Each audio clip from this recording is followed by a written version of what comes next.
Hi, Madeline. Hello, Mother. So what are we doing today? Today we are discussing the book of Esther. Why? Well, I know most people are already familiar with the book of Esther. It's very short, and I remember reading it when I was quite young. But we can still learn things from reading it again and talking to other people and discussing new ideas, stuff like that. Okay. Well, some people maybe haven't read the book of Esther. So, It's a pretty simple story.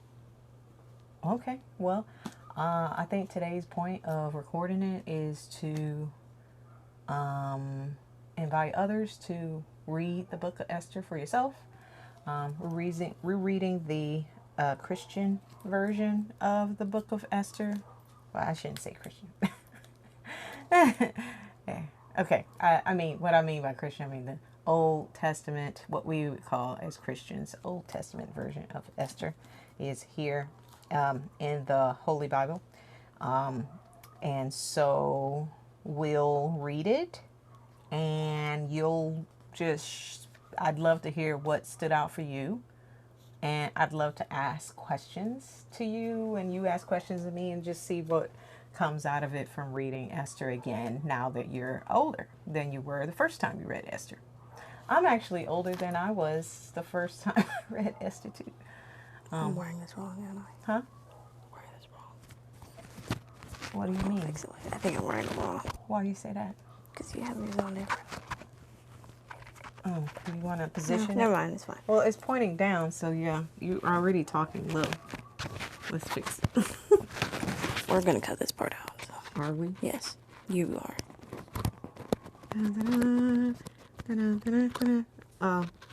Let's see. How can we get this to work? I need it to be up. This is low. Alright, it's probably fine. Yeah. I just need it to be up because if it's down, then that's not good. Okay. All right. Hopefully that's still picking you up. All right. Of course it is. How about we just get started? So we'll kind of go through chapters 1 through 5. And just how would you like to go about doing this? I'm trying to find my. I think we can just quickly summarize each chapter and then talk about it. Okay. Discuss it. All right. So, in chapter 1, the King Xerxes is holding a big feast. Why? Well, you know what? I should stop interrupting you. Why don't you just give me your... That's right. You should stop interrupting me. All right. Give me a summary of the first chapter of Esther and what you got out of it. And I'll ask some questions, I guess. I don't know. We're trying this out for the first time here. So, King Xerxes... Hang on. He's called King... He has a different name in this version. Really. Every time I've read it before, it was King Xerxes. What does it say there? What does it say in your book? It says King Xerxes. X-E-R-X-E-S. King Ahasuerus. I've never seen that before. See? Let me see. Now, this translation is ESV. Oh, well, I've been reading King James Version and NIV. Oh. Yeah, it's different. You know why it's a different name? Is it the original name, not translated or anything?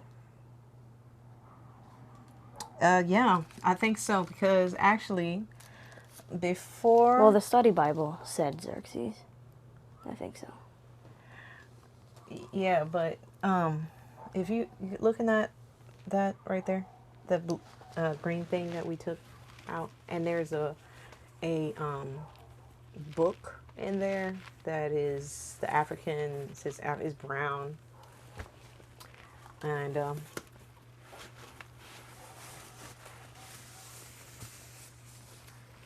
yeah. So this is African Bible. The Africana Bible. It's not actually a Bible. It's more like commentary on the Bible. And so what I read before we left, I just quickly read over it, is there's a section in here about how to read the Old Testament scriptures well. And it was written by Dr. Will Gaffney. And I just want to, since I wasn't even planning on this, but this is funny. Reading the Hebrew Bible responsibly. Hebrew Bible, the Old Testament. What would you call the Old Testament? By Will Gaffney, page 45.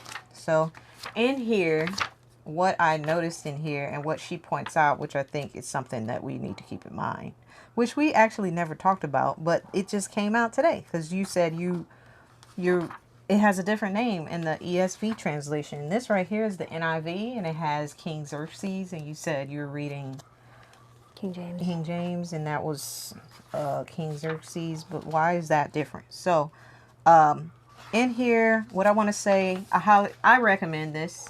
It's this commentary written by several scholars, and they talk about different parts of the Bible, so that you could read it a little more broadly. And this goes over the Old Testament scriptures. So what she brings up in here is she says, what's in a name?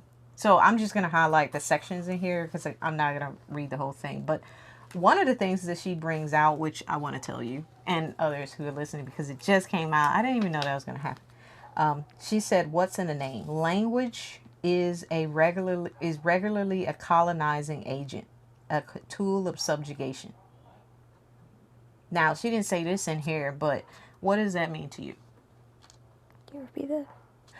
Okay, when you name something, you're kind of taking over it, right? Or you're giving it identity, or...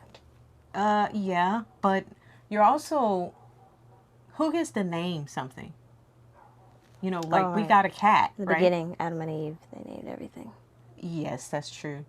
But I guess what I'm saying is, do you remember any stories in the Bible where people had one name and then they were taken over by another group of people and they were renamed? Well, God renamed people on several occasions. Yeah. Paul to Saul, or Saul to Paul. Yeah, but actually with Paul, Saul, I think that was his whole name. It's just that he went by one name and then started going by another name. Well, God says, like, after something important happened, he said, your name shall now be blah, blah, and you are now the father of all descendants. Yeah, right. Abram. Right, Abram to Abraham. Abram to Abraham. Sarai to Sarah. Those are examples. You're on the right track, but I'm thinking of specific people, like a group of people who were renamed in the Bible. I don't know if you remember this or not. What, the Israelites? No, I'm talking about there were specific people in the Bible, right? 3 of them, plus another one, right? Is this a quiz? Huh? I'm just wondering if you know, right? Well, you're not giving me any because hints. it's so clear how, because they go by different names. I can't believe I'm getting this wrong. Okay, in the book of Daniel, right? Do you remember what happened in the book of Daniel? He's thrown to the lions. Yes, right? Who, was it just Daniel? It was Shadrach, Meshach, and Abednego. Bam! Shadrach, Meshach, and Abednego. Were those their real names? No, I don't think so. What do you mean? Weren't they all given new names by the people who conquered them? That's exactly what I'm talking about, right? Yep. They were given different names. It takes away their culture. They're trying to assimilate them into their culture. That's what I'm talking about. Right there. So you you saw it, but you didn't really think about it. And she is bringing up that what's in a name? Naming is important. And so you'll find, and she names several instances here where actually, I didn't know this, and it's something that really we should think about, is like, I was just gonna, biblical names, right? Here's an example. She says, she gives a few examples. The prophet Isaiah is originally, how do you say that? Which? Yes, Hayahu. Yes, Okay. Hayahu. Yeah, that's the prophet Isaiah's name in Hebrew. But is this name in Latin, which is Isaiah. Okay, Isaiah, maybe. And Yesaja. maybe that's Jesaja in German. The prophet Jeremiah is originally I'm gonna read all this name, which starts with a YIR in Hebrew, or in Latin is HIER, and the rest of it. And in German is JE. So what's the point? Okay, we use Jeremiah, right? Which does it look like? Jeremiah. Does it look like the Hebrew name, German. the Latin name, or the German name? German. German name. Okay. Notice, and if you look at all these examples here, the words that our translators used, it says, I'll just say this. When biblical translators translate the names of biblical characters into their own languages, they are subjugating and colonizing the scriptures, their language, and their culture. The translator substitutes his language and culture and recreates the identity of the biblical characters in his own image, the image of the one that's doing the translating. Because they're in a different culture. They're in a different language. So it shifts a little bit. In the African diaspora, the work of biblical translation has largely been done by white men who not only translate the text in their own image, but also then impose their Anglo-Germanic name-calling on subject African peoples. So you're saying that the names we have in the Bible today are not their real names? That's what she's saying. Now, we know this to be true, right? Because what you said, right? Daniel, we knew, it says in the text of Daniel that they were renamed. Their names were this, and then they were renamed to these other names, right? It's in the text. And in here in Esther, did you notice how she has another name? Yes. And then it says she's also known as Esther. Mm-hmm. But we talk about Esther, but she has another name. And so I wonder if the king, which is something we're going to have to look up, right? Because I didn't even know that was going to happen. So Hadassah. Yeah, that's Esther's Hebrew name, right? Her Jewish name, yes. I guess. So, yeah. So, anyway, that's something to think about, right? So, as we read the Old Testament, which was in a totally different culture than ours, we lived overseas because we're a military family, right? We lived in a lot of different countries. Do you remember any of the countries that we've lived in? Of course I have. You're just telling them. We've lived in Germany and South Korea. North Korea, huh? If we lived in North Korea, we'd still be living there. What countries do you remember visiting? Visiting Cambodia, Rome. Wait, no, that's Italy. Cambodia, Italy. We went to Belgium. Mm-hmm. Did we go to Scotland? No. No.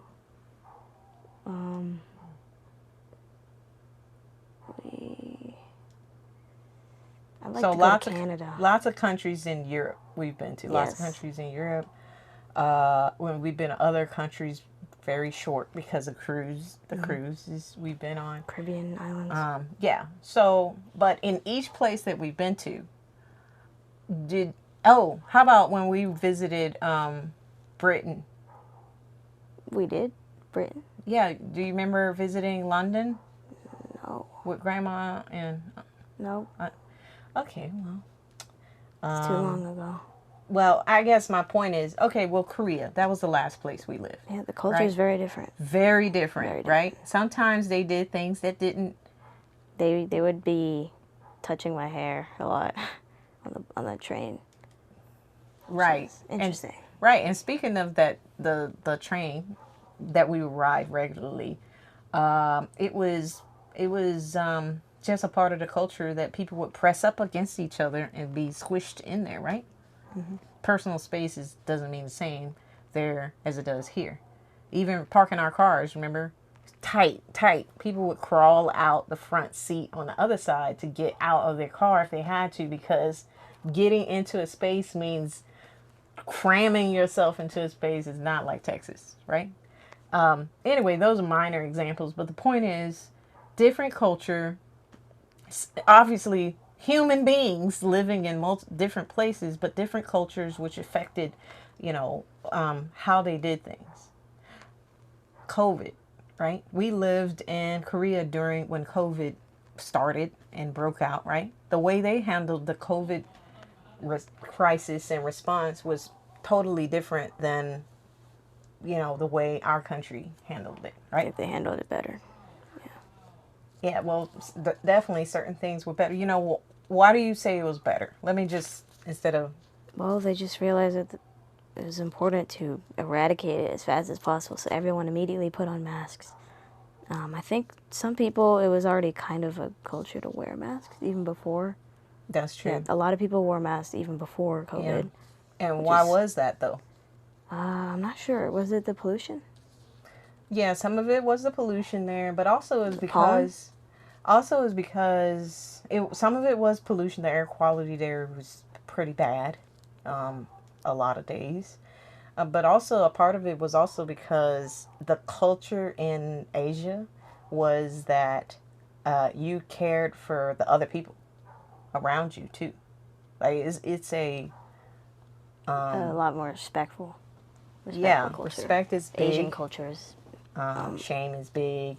You just you don't act a certain way. You bring shame upon your family, and it's just so when COVID broke out there, if authorities said to do something, you would do it because you're not going to bring shame upon your family, and then be singled out, and called out by because shame is big there compared to here. Um, you just don't have that individual freedom that we prize here in Western America, right? And so that's cultural differences that impact how they live in their day to day. And so as we read the Old Testament, though, we got to remember this wasn't us. Like this is a complete set of of holy text for them, and for us, that when we read it and think about it, we have to keep in mind that this is their within their culture. What did this mean? But then also because the Bible is meant for us even now today, no matter where we are, we can still approach God and ask God, well, what does this mean for us here now? What can we take from this? So we definitely got to use the Spirit of the Lord to help us to Well, understand. something I was thinking about just now is that when I read this, when I figured out the names were different, I was thinking of what else just is not true in the Bible. Like that person's name, King Xerxes. Also, I heard recently, scholars. Wait, hold on. Let me just say, it's not that that's not his name or that King Xerxes is not his, but it's obviously the same person. I think it's the same person that they're referring to, It's but not his true name. they're called different names. That which makes it confusing. Why can't we just use the one name? But sometimes it was just, they just changed it, not because, I mean, a name is a name across any language, right? But sometimes names are easier in another, like, like, In that book, didn't it say they changed it to their Germanic origins?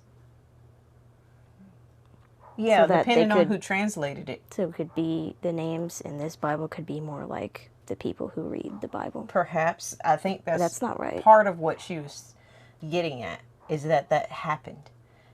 Yeah, I mean, that's something to think about.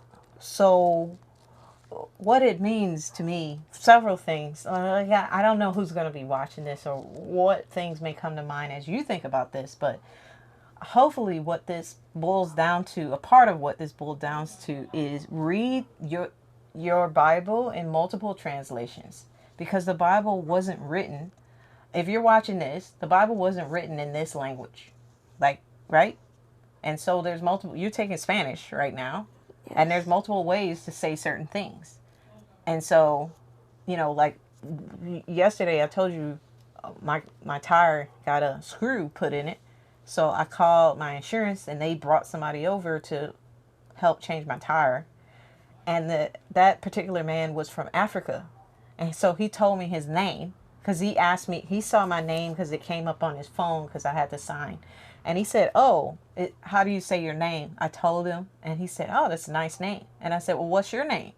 And he said, at first he said his name was Solomon. I was like, "Oh, okay, Solomon. I know Solomon. We have lots of Solomons." And then he gave me a whole bunch of four other names. And he explained that this name means that I'm from this particular village and family. And this name meant, like, so, but he has actually 5 names. So, but he told me his name was Solomon. I think he said that because Solomon's easy for my Well, the thing is English that, speaking lips to say Solomon because the other names were harder to pronounce. but that came from his mouth. He said, "Call me Solomon." That's true. That's true. You're right. You're right. So, you're right. Well, that made me think of other things in the Bible that maybe weren't true. And so, you're talking to me earlier, maybe a couple weeks ago, about how you were in class listening to a lecture. Oh my goodness, Madeline. What? Are you going to bring that up now? What? We're having a discussion. You're right, but that's like a different thing. No, it's related because I'm talking about. All right, fine. No. Go ahead. What are you embarrassed about? No, I'm not embarrassed. It's just. Even old people like you learn new things. Okay. What? So, in class, she was surprised to learn that the ark didn't actually.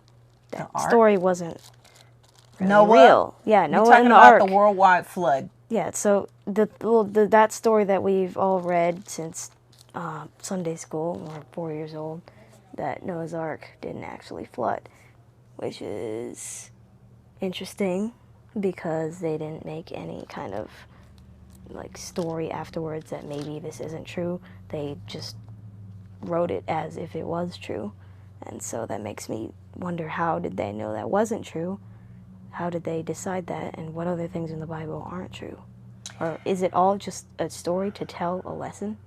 Like Revelation, that hasn't happened yet, but they're trying to make a point.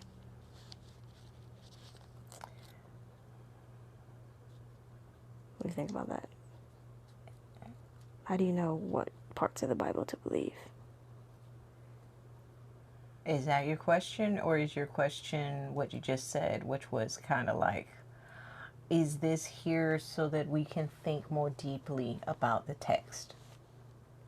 Yeah, is it here? Did it happen? Just anything. Anything. What are your thoughts? Yeah, okay, so to those who heard what Madeline just said, that the worldwide flood didn't happen, I just want to say, that caught me off guard when I heard comments about that in seminary. It was the way it was said, it was kind of like, everybody knows that there wasn't a worldwide flood. And I was like, what? Like, what? So,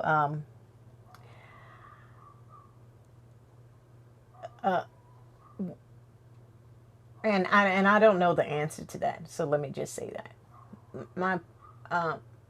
I don't have a decision on that, but I can look at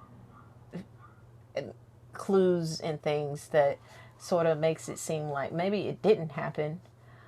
But however, what was the point in putting this story here? What was God trying to say? What was the meaning and story? So I guess something. What do we do with that? Here's something that can. So I'm taking church history. And I can't remember who it was right now, in I think around 3rd, 4th century. But there was I think it's.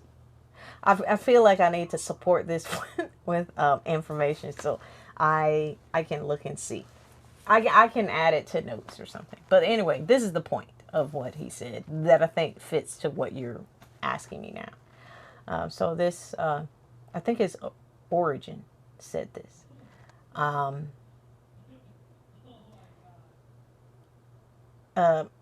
He basically was saying that there are stumbling, what one might call a stumbling block in the text. And that's there so that people can look at this thing and say, and think about it more. Like, it causes you to look at it and say, this doesn't make sense, and think about it more. So that you will use the mind that you have, and like this. Well, but I don't know if that applies to the Bible, because the Bible is completely full of miraculous works that don't seem, none of them make sense. No. Here's an example that he gave. One of them was like, say, Genesis, right? In Genesis, I believe it said that there was night and day, right? Didn't it say that? Yes. And then, so one of the points he made, well, how can there be night and day if God didn't even make the sun and moon yet? How could that have happened? And so it's not like looking at the text with disbelief and just like, that's ridiculous. Like, but it's more like, well, what is the point? Like,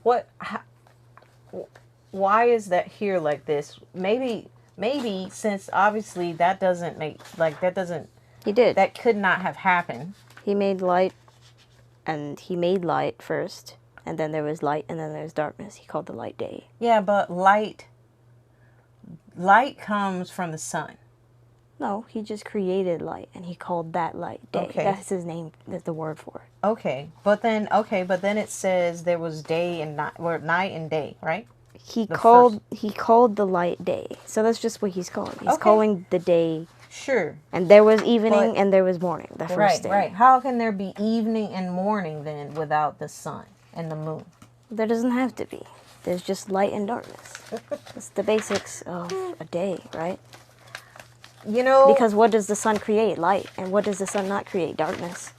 So that makes sense to me. All right. That's not what I'm hung up on. No. I guess, okay, look, you're catching me off guard here. Good. It's okay, no, look, wait. This is what I'm not good at, like, rattling stuff off but I want to first say what it was that I was talking about here. And if it takes too long to find, then I won't. You're going to cut this out of the video, right? Huh? You're going to cut this out of the video? No, you can keep talking while I look for this real quick, because I'm trying to find Okay, I'll talk to the camera. Well, I think that some of you might think that I am bringing up all these observations that are not related to book Esther in any way, that because I don't believe in the Bible. And I don't believe in God, but I like to have these discussions because I think it's important for my mother to help strengthen her faith, because difficulties leads to stronger faith. And it's also helpful for me, so that I just think it's fascinating, any religion where people are just completely absorbed in this book that gives them the guidance to life and everything they do in life. It's fascinating to me. So, and discussions too. Doesn't matter what it's about. If I can learn more about other people's thoughts and opinions and apply them to my own, and make myself more smarter. Did you find it? Yeah, I found it. And you said a lot of things just now.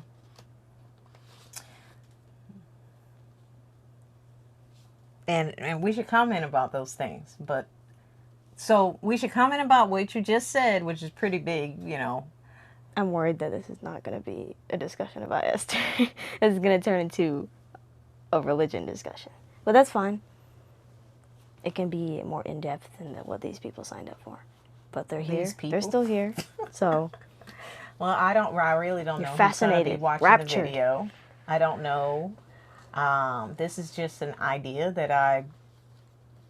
that came out of me doing these prayer videos. I asked Madeline to check it out. She gave me a whole bunch of comments about how to fix it, how to make it better. And then it turned into, hey, you want to do a video together? We did one together before It was on bad, the and we didn't Moabites have or microphones, and something. you couldn't hear anything. And it was, I just happened to look at it. I was like, oh, it's got a lot of views. And she said, it's because you got a kid in a video. And, I don't know. It's my hope. You just said, okay, so you just commented on, you said, I don't believe in God. And the only reason why you're doing this, having this conversation and reading the text with me and and agreeing to come on video and like talk about faith or just talk about questions or concerns is to help me to strengthen my faith. That which I just want to say, my faith doesn't need strengthening, but I think articulation of why I believe what I believe could probably be strengthened, or what it is that I believe could be strengthened. I mean, we should be ready to make a defense. So I could get better in that at that. I think you ask great questions, which is why I thought that this would be a great opportunity to be on video with you, because you are a deep thinker. And I think there's people out there who also have questions about God and about the Bible, and maybe they don't ask others these questions because you talk to other people and they're sort of operating like, yeah, everybody knows whatever, and they don't ask. And so I want to be a person that can hear these questions and, try to address them or just try to have more dialogue about it so that we can come up with some more thoughts to consider. Is that why you agreed to have these conversations with me? I like discussing anything. Okay, well, I'm glad we're discussing this versus, discussing, I don't know. Bagels. Yeah, bagels. And why they have holes. Right, that doesn't, right, doesn't do anything for me. So I found what I was looking for. Because, so Origen, which is somebody in the past, he's known as one of the most influential Christian thinkers in history. I don't have on here like when he was alive. This is like a study guide His that name I is created. Origen? Yeah, if you could Google Origen and you'll find. So he wrote a text called On First Principles, which addressed many things. But one of the things in there that it addresses is the purpose of what he calls impossibilities or stumbling blocks in Scripture. Why are these impossibilities like what I just said? Okay, like maybe I don't think he talked about the flood as an impossibility, but that was something that you brought up. So could that be? It's definitely a stumbling block for some people, because I've heard people say, "Why would a God flood a God that is good and loving?" Right? That I've heard this. Why would a God flood the entire world? And just kill all these people? Like that doesn't make sense, right? And so those people that say that typically are the ones that are like, psh, I cannot follow a God that would do that. I'd like, psh, no. That's what I would call a stumbling block, because it doesn't make sense, right? What they're reading doesn't make sense. But what Origen would say is that the scripture, wants you to read it at a deeper level. Thinking about what it's saying requires you to exercise your mind, which is working out, the glory of God. As you think about it, as you search the scriptures, as you like dig into the, research, as you look at the world, God wants us to be lovers of wisdom, right? And we don't get wisdom just from only reading the text over and over and over again.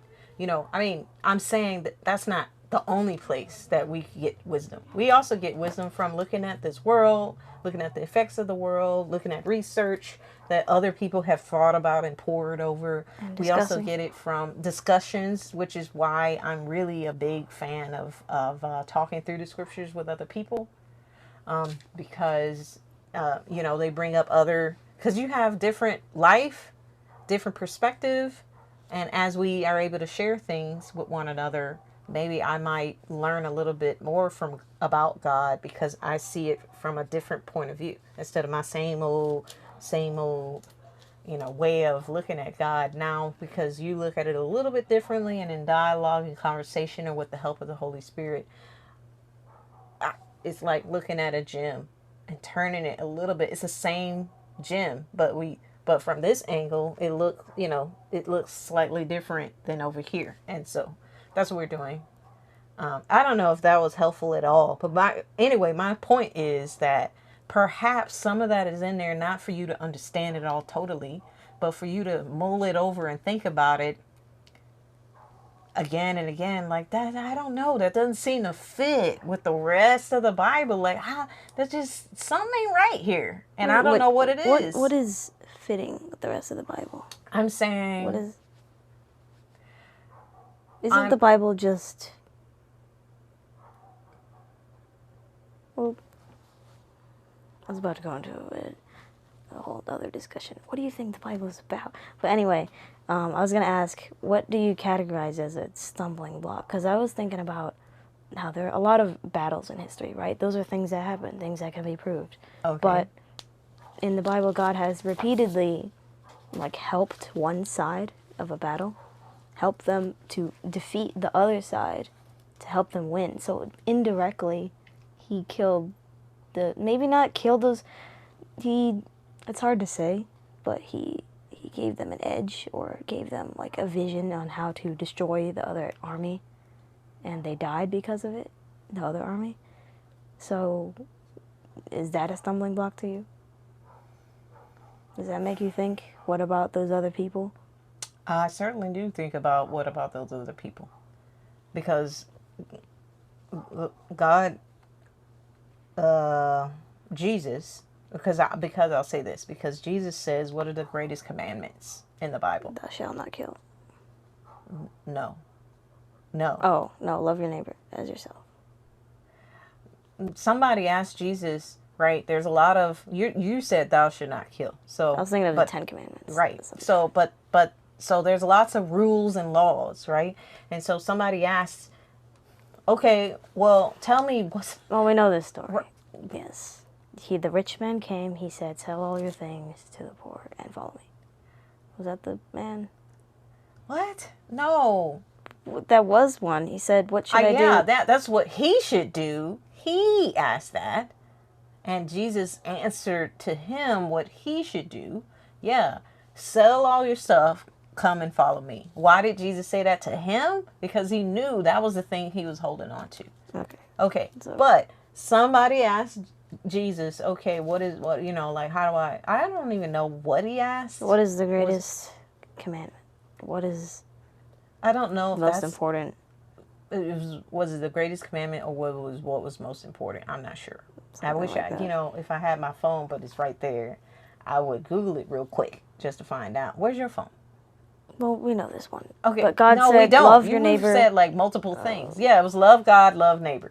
Basically, it's love God, love neighbor. I wish I knew exactly what the man asked, but the point is, he said the most important things: love God, love neighbor. And so, to answer your question about why does it seem like God had an edge for a certain group of people, and what about everybody else? Wasn't there? I also have another piece of text to back me up. If there is even one person in that city that he was going to destroy, and someone was protesting, a follower of Jesus was protesting, saying, "What if there's 50 people in that city who follow you? Will you still destroy that city?" He said, "I will not destroy that city." What about 10 people? I won't destroy it. What about one person? I won't destroy it for one person. Didn't he say that? Okay, well, I know what you're talking about, but I don't know if it went down to one person. Some low number. So, yeah, it was a low number. but what's your point with that? What one point that's coming out to me is we need to read our Bible, right? Because I mean, we know pieces of lots of No one can stories. spit out verses from any Actually, some people can, and it's those people who psychopaths. actually read the text, and then they're not just going by. Oh, remember that time where it said, thou should not kill? Like, isn't that the greatest? Like, no, it's not. So we have to get back in it, right, and read the text to become more familiar, so that we can be like, oh, and what you're talking about is Lot. Lot, yes. And Sodom and Gomorrah, was that it? Wait, no. I mean, Something about pillars of yeah, salt. somebody was right. That was Sodom and Gomorrah. Yeah, right? And I think it was Lot that ended up, but his wife died.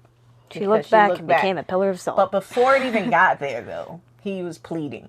Mm-hmm. I wonder, like, was that Moses pleading? I don't know. That was not Moses. I would have to see. This is even I need to reread it. There's a lot in here. Yeah, it's a lot. And maybe I tend to focus on certain things, that I read instead of going back and rereading what I read before, right? Read with fresh eyes. And so, yeah, okay, these are all great things that that are bringing up. Just to get back, circling, because we keep bringing up more and more stuff. Mm-hmm. I just want to say, is God only about a certain group of people to the detriment of others? When I look at the whole Bible, which is something I said earlier, you said, what do you mean by that? What I mean is, this is what I mean. If somebody interacted with you for one conversation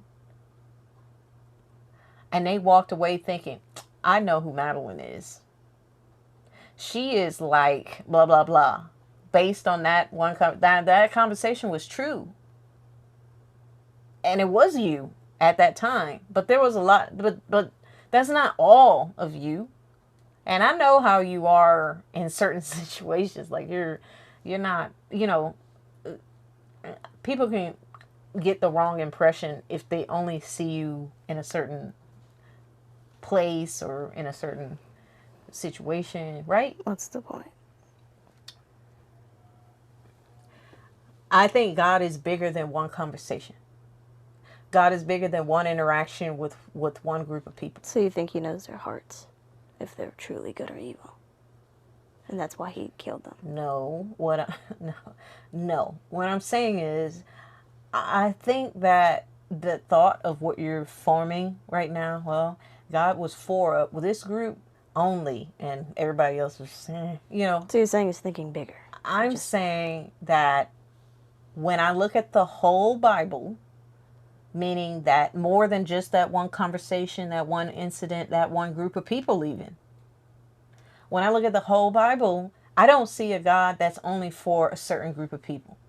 I see a God who's made way for all people, because this God has said that what matters most is loving me and loving people. It doesn't say loving a certain group of people. If that was truly what he was about, then he would say, love me and love this certain group of people. But that's not what God says. God says, love me, love people. Love God, love people. People. All humankind. Then why was there a whole chosen group of his followers, the Israelites? Okay, maybe. Why did he lead them for so long into everything they did? Why not lead them? Why not? What we would call Old Testament is about that group of people. It's about their beginnings. It's about their time with God and how God prevailed. Like it's a story for them.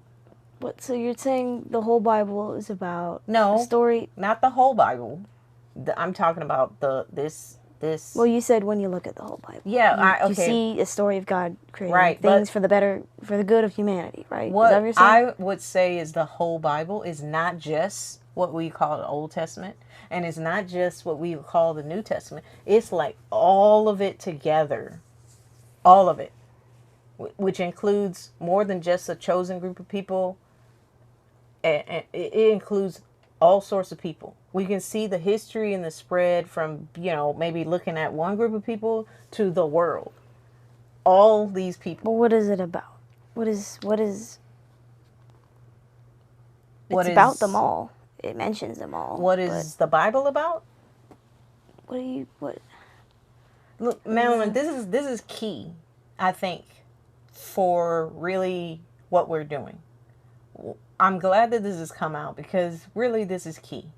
So if we're going to choose to read the Bible, like pick it up and read it, when you read these words, you could read it like a book, like a book.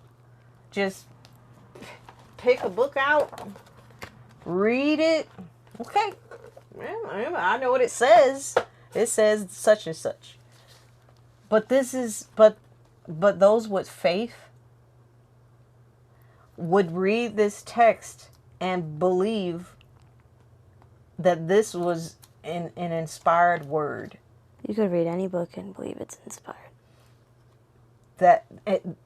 I believe that these words were given by God to specific people to write to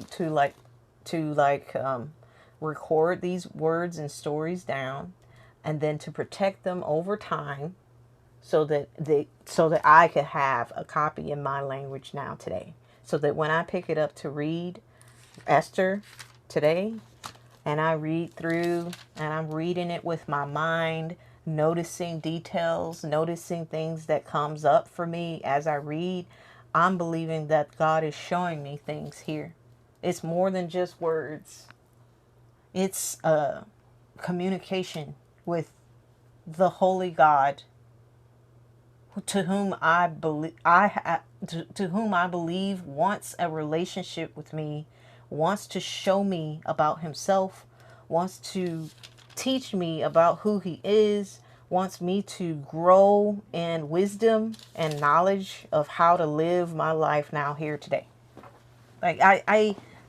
So what is required to read this text, I'm saying more than a superficial reading of just like, I know English, this is written in English, I read the words, I know facts. What is required to really know this, like to really dig in here, is a willingness to communicate with God through these words with the help of the Holy Spirit.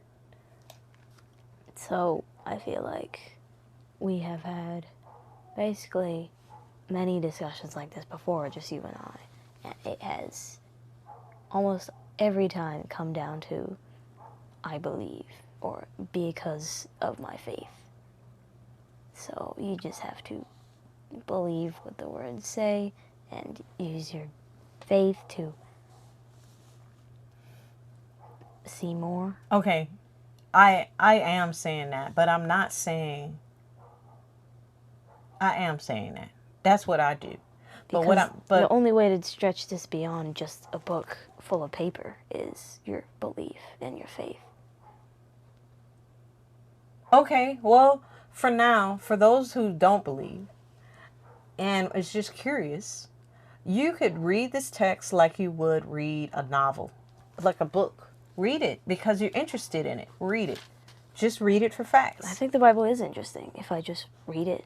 Okay. It's I don't think that it's like almost whimsical how the crazy things that happen in this Bible, but I think it's interesting and it does tell a story over the pages.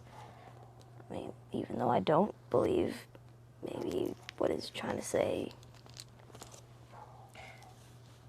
Well, then that's great. That's all that's required. I'm sorry if I made it seem like, I guess what I'm saying is, in order to go even deeper, what I mean is you can read anyone from any background or belief could pick up this scripture and read it and get something from it.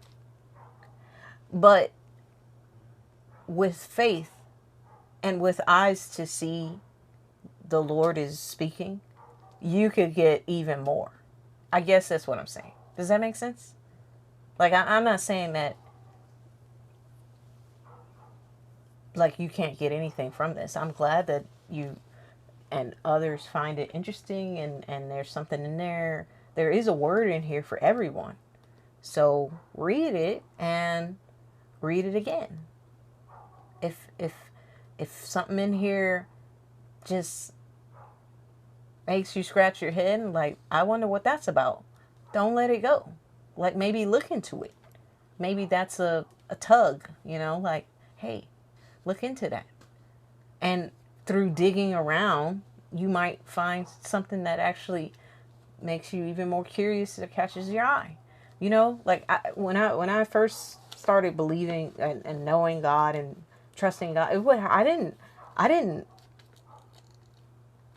I just read the Bible because they said you should read the Bible. I wasn't talking about it like I'm talking about it now. I guess over time I have grown to look at this differently than I did when I first became a believer. It had nothing to do with the Bible, actually. When I became a believer, it was because for me, which everybody's story might be a little different, but that pastor. But for me, it was a particular pastor who was preaching the word, and I don't even know what he was preaching about, but something I'm sure I heard whatever he said before, because I went to church because my grandma would send me and my brother to church. So you heard this before. I wasn't showing bored. But I mean, I'm saying, yes. Like, you felt like he was speaking directly to you. Yes, and I don't even know what the text was about. It was just the fact that for some reason, something on that day, Jesus it really just made sense. It clicked. Yep. I had nothing to do with that. I was doing the same things I was doing before, but on that day, it just made sense. And then I just wanted to know more. And then it just grew from there. Like it was nothing I really did, except for the fact that I was in the church. I did go to church. I don't know. So, I'm hoping for that for you and for others that, truthfully, you probably already know that though. But I'm trying not to be pushy. So it's your life passion.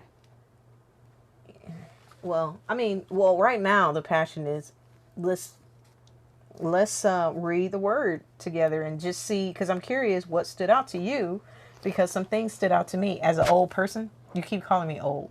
So yeah, I'm old. As an old person, as I read this, I'm like, oh man, there's some stuff in here that I didn't notice before. But you are older, you're like in high school now and you're reading this. I wonder what stands out to you. Do you still want to talk about Esther? I know we've been talking a while. Yeah. You're yawning and stuff. No. Do you want to just make that the intro? Want to just stop here with the intro? No, we can't leave him with the cliffhanger. Well, I don't know. It came here for Esther. You're going to get Esther. Okay. Well, what do you got to say about Esther? So. Oh, do you want to still use that translation? Because I know you said the name was different than what you used to. I think it's good. I'll have... No. I don't have to... I want to have the same translation. I want to have a different translation than you so we can compare. Like you said earlier, you should always read something in at least one other translation. Multiple translations. Multiple. Right. Just to see what they say. You recently got a book, what is it, Native American translation of the Bible, which I thought was really interesting. Yeah. They called God the Great Spirit. They have a lot of spirit references. First Nations version of... But very interesting. This is just the New Testament, though. But we're in the Old Testament. So they haven't translated the New Testament yet, or the Old Testament. So this is the indigenous translation of the New Testament. Yeah, it's pretty interesting. Yeah. Okay. And they do use different names for people. They renamed them the way that they would say it. And this is a great point, because I'll just say, like, Jesus is called, like you said, God is called, I forgot what. Great Spirit.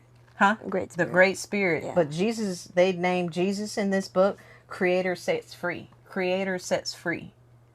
Because indigenous peoples usually and I might be misspeaking, but I believe people are named by something, some characteristic about them, right?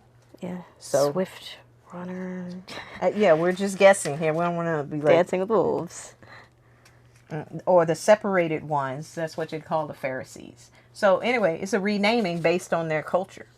So I don't know the history of like this name here, or what I have King Xerxes. But anyway, go ahead.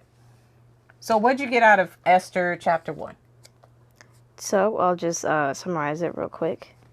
King Xerxes was throwing a huge party with lavish decorations and exotic animals and lots of food, and he threw it for all the men, I suppose. And his Queen Vashti, is that how you pronounce it? Queen Vashti threw a banquet for all the women, and he wanted her to come out and I guess just stand there and display her beauty, and she didn't want to do that for some reason. So For some reason? well, they didn't say why, so I don't know. I mean, I feel like I don't know what he wanted, but what did he say? In order to show the peoples and the princes her beauty, for she was lovely to look at. So I don't know what that entails. The Bible really isn't very specific with a lot of things. It just says something and you kind of have to figure it out or use context clues from that time period. True. That's all that you're saying is true. So when he called her over, what did he tell her through the eunuch? What did he say? He didn't say anything. No, he sent a message to her through his messenger person. What? He just said, he commanded his eunuchs to bring Queen Vashti before the king with her royal crown in order to show the peoples and princes her beauty. So he just said, bring her to show her beauty. With her royal crown. Yes.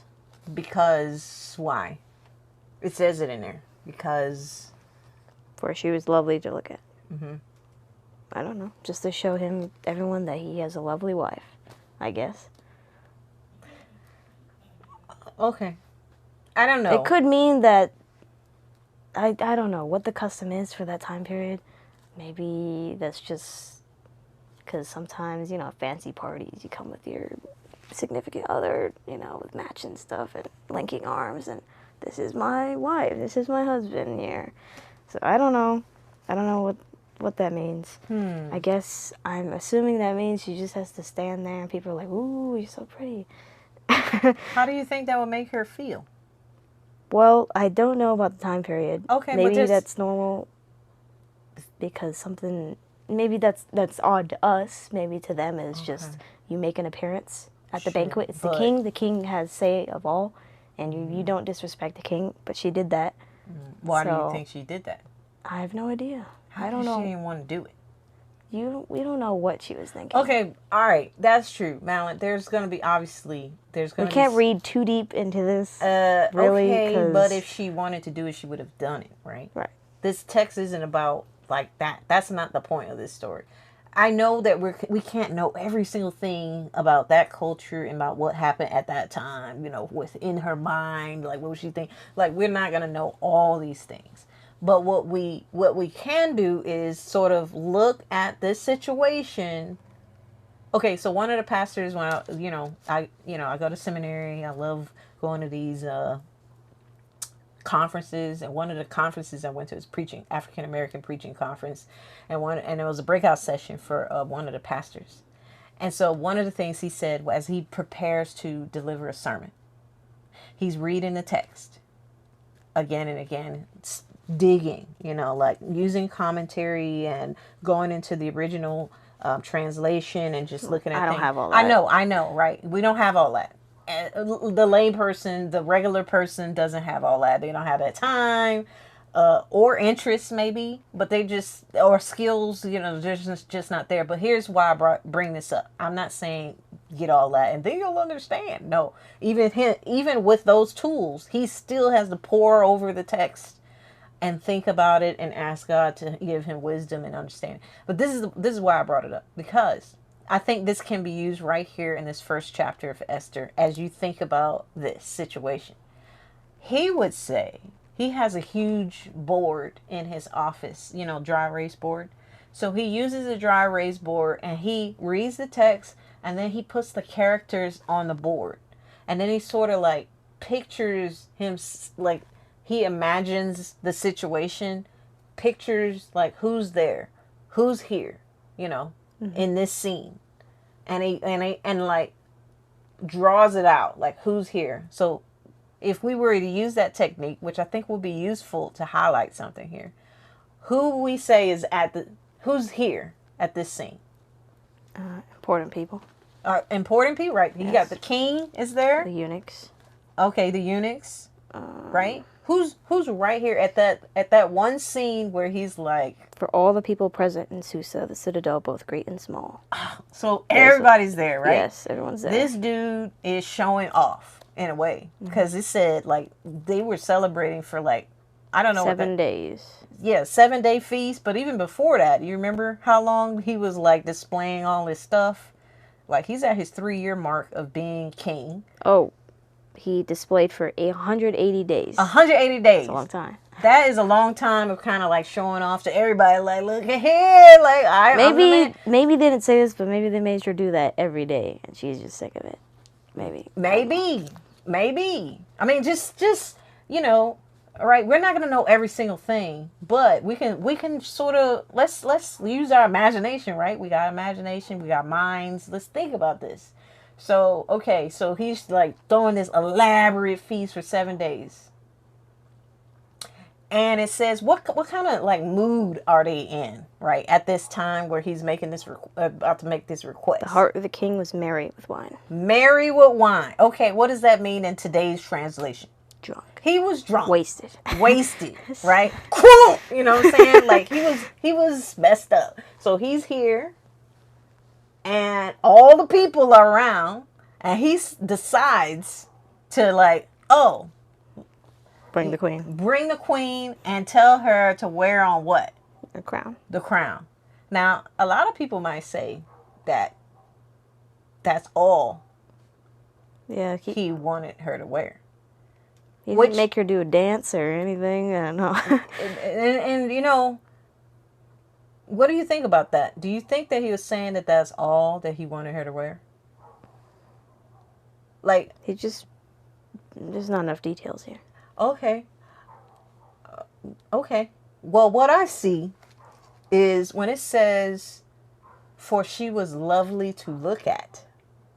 To me, like you said, even if it's crown and she got on clothes and she's standing there, like you said, maybe she's just standing there. Well, I think while they're drunk. In that culture, having a beautiful wife was kind of a... Okay, but Madeline, you said, right, they're drunk. Have you ever been around drunk people? Nope. No. Well, she's good. Okay? You have not. But imagine what it might be like if you were around belligerent, drunk people. She might have been too. We don't know. We don't know. She held a banquet. True. That's true. But again, okay. All right. So that's something we can just say, right? Yeah. We don't have to decide that it says one thing or another because we don't, saying we don't have enough. Well, I would rather just take the details we do have. Okay, fine. Like with her royal crown. So maybe he wants everyone to know that she is... Okay, if you want to only use the details here, then you can't be like, well, maybe, like, looking at it, trying to look at it positively. Well, maybe he was just trying to, like, does it say that? So, I mean, you got to do it both ways if you're going to do that. But at the very least, he wanted her to come out, and he's drunk. It does say that. He wanted her to come out with a crown on because she was lovely to look at. Whatever that might mean. Right? And then she does what? Says no. No. And now what else is happening in this chapter 1? Which I think because my battery, right, is red, I think we'll just do chapter 1. So we just set the stage, talk about chapter 1. Does it save if it dies? No, it should be I just hope so. what I don't know what percentage this is. Can you see? It's probably fine. I can't see it because you know I wear glasses. It doesn't have a percentage.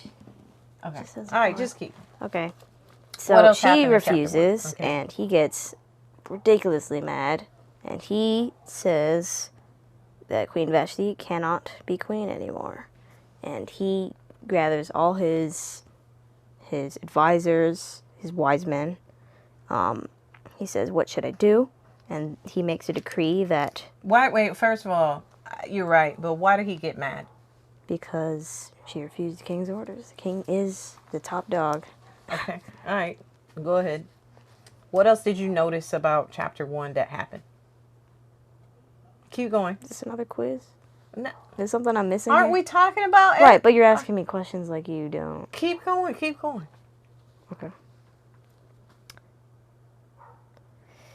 He asked his wise men what he should do. He made a decree that the queen's behavior was...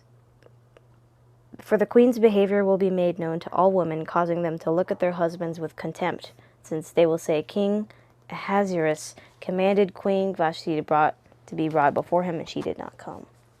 Mm-hmm. So he's saying all the wives will just become rebellious and disobedient, and so he deposed her. And he sent out royal decrees that every man be master in his own household and speak according to the language of his people. So, yeah, I guess, what do you have to say about that? No, what do you have to... You just ran down what the text said. Tell me what stood out to you. Anything from that? For a long time throughout history, women have been just lower than men. They're supposed to be obedient and, just not have a lot of rights. Mm-hmm. So this isn't really surprising for the time period. Not at all. It almost seems like that this is when it started, in a way. It's like, oh, we need to make an example out of this. Yes. I He don't didn't know. want her behavior to be, Yeah. repeated by any other woman. Yep, that would be embarrassing for the king. So he's like, what, your own wife can't listen to you?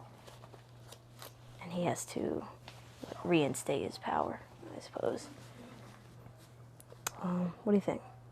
Yeah, I think you're right. That's exactly...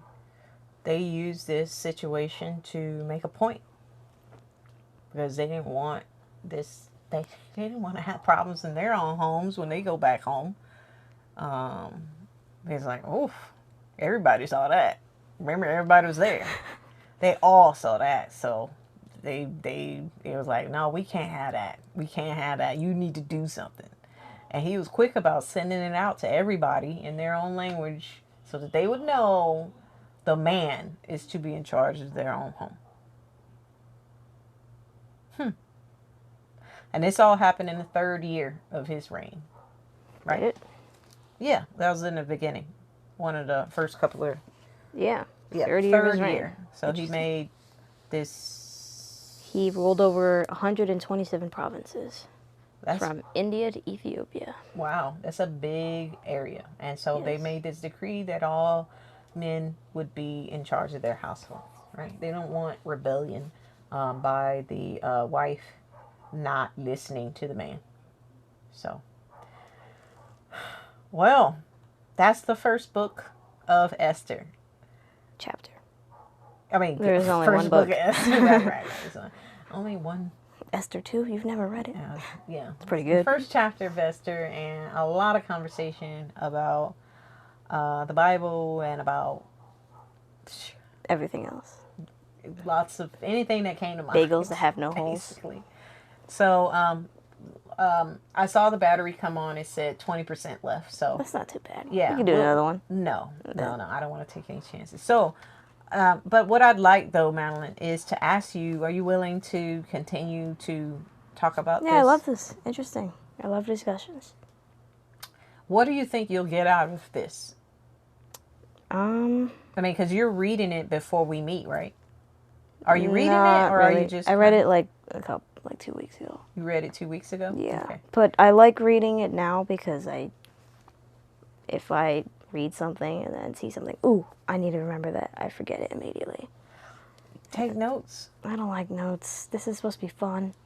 And Okay, we'll put a little dot on there or I'm not something. writing on a book. It's sacrilegious.